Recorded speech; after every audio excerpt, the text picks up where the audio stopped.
एक बहुत ही सफल और धनी व्यापारी का एक पुत्र था जो बेहद आलसी और मनमौजी था। व्यापारी अपने पुत्र की इस आदत से बहुत ज्यादा परेशान था। वह जानता था कि उसके पुत्र की इस आलसी प्रवृत्ति को जल्द से जल्द दूर न किया गया तो उसका पुत्र भविष्य में खतरे में पड़ सकता है। सिर्फ आलस्य ही नहीं बल्कि उसका पुत्र बहुत फिजूल खर्च भी करता था और कभी किसी काम में मदद भी नहीं करता था। व्यापारी ने अपने पुत्र को सबक सिखाने का फैसला किया।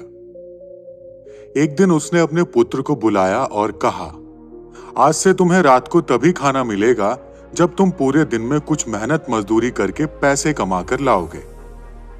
पहले तो पुत्र को अपने पिता की इस बात पर विश्वास ही नहीं हुआ, पर जब उसने अपने पिता के गंभीर चेहरे को देखा तो वह समझ गया कि वह मजाक नहीं कर रहे थे। वह लड़का अपनी माँ के पास गया और सब कुछ बताकर उनसे मदद मांगी। उसकी माँ ने उसे एक सोने का सिक्का दिया और कहा कि यह जाकर अपने पिता को दे देना। रात को भोजन के समय जब पिता ने पुत्र से पहले दिन की कमाई के बारे में पूछा तो पुत्र ने फटाफट सोने का सिक्का दिखाया जो कि उसकी माँ ने दिया था। सोने का सिक्का देखते ही उसके पिता समझ गए कि उस दिन लड़के ने कुछ नहीं कमाया था। पिता ने कहा, जाओ और इसे घर के पास जो कुआं है उसमें इस सोने के सिक्के को फेंक दो। बिना किसी हिचकिचाहट के लड़के ने सोने के सिक्के को कुएं में फेंक दिया। उसके पिता को पता चल गया था कि वो सिक्का उसकी पत्नी ने दिया था, तो अगली सुबह पिता ने अपनी पत्नी को उसके माता पिता के घर भेज दिया। जब सुबह बेटा जागा तो उसे पता चला कि आज उसकी माँ उसे पैसे देने के लिए नहीं है, इसलिए वह अपने दादा के पास गया और सारी बात बताई।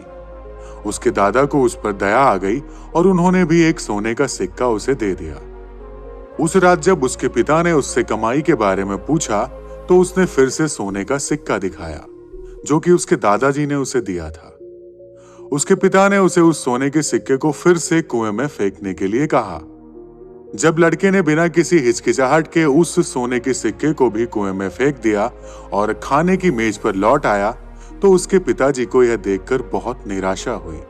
बाद में पिता ने दादाजी को अपनी योजना के बारे में बताया तो वह समझ गए और लड़के को पैसा न देने का वादा किया। जब लड़के को किसी से भी पैसे नहीं मिले तो वह मजबूर होकर काम की तलाश में निकल पड़ा।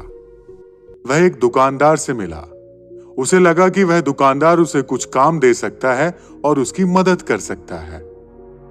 दुकानदार ने लड़के की बात सुनी और कहा, मेरे पास एक सामान से भरी बैलगाड़ी है, अगर तुम इसे मेरे घर तक पहुंचा दोगे तो मैं तुम्हें एक चांदी का सिक्का दे सकता हूं। लड़का राजी हो गया और काम पर लग गया।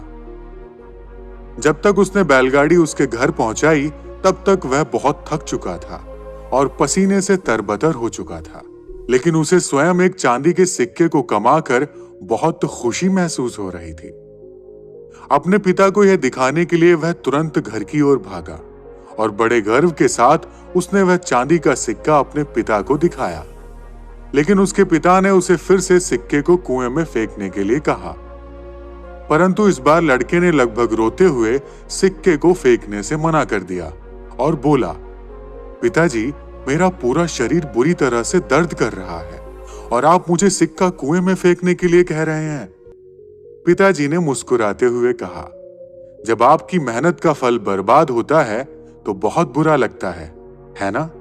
यह चांदी का सिक्का तुम्हारी मेहनत और पसीने की कमाई है, इसलिए तुम्हें इसे फेंकने में दर्द महसूस हो रहा है। जब तुमने सोने के सिक्कों के लिए मेहनत नहीं की थी तो उन्हें कुएं में फेंकने में तुम्हें जरा भी हिचकिचाहट महसूस नहीं हुई, पर अब तुम समझ चुके हो कि इन चांदी के सिक्कों का मूल्य तुम्हारी कड़ी मेहनत है। लड़के को परिश्रम का महत्व समझ में आ गया था और अपनी गलती का एहसास भी हुआ। उसने पिताजी को धन्यवाद दिया और कहा, पिताजी, आप नहीं जानते कि मैं आपका कितना आभारी हूं। दोस्तों, हम भी अपने जीवन में कई बार दूसरों पर आस लगाए बैठे रहते हैं। हमें लगता है कि कोई और हमारे लिए कार्य कर देगा, लेकिन हम ये महसूस नहीं करते कि असल में वो सब करना तो हमारी जिम्मेवारी है। कभी कभी जिंदगी के सबसे अच्छे सबक सबसे कठिन परिस्थितियों से मिलते हैं। कड़ी मेहनत का मूल्य केवल उसका फल पाने में नहीं है, बल्कि उसकी उपलब्धि का एहसास और खुशी उससे कहीं ज्यादा बढ़कर है। दोस्तों, हमें यह भी सीखना चाहिए कि कभी भी जो चीज हमारे पास पहले से मौजूद है, उसको कभी व्यर्थ नहीं करना चाहिए। हमें जो भी मिला है उसका आदर करना चाहिए और जरूरी काम में उसका उपयोग करना चाहिए, क्योंकि जो भी हमें मिला है, हो सकता है उसमें हमारी मेहनत नहीं हो, पर वो किसी न किसी का परिश्रम जरूर है। तो कभी भी किसी की कमाई को व्यर्थ नहीं करना चाहिए। दोस्तों, आशा करते हैं कि आपको यह वीडियो बहुत पसंद आई होगी।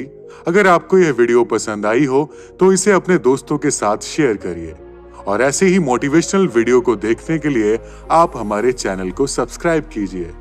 मिलते हैं ऐसे ही अगले वीडियो में, तब तक के लिए धन्यवाद।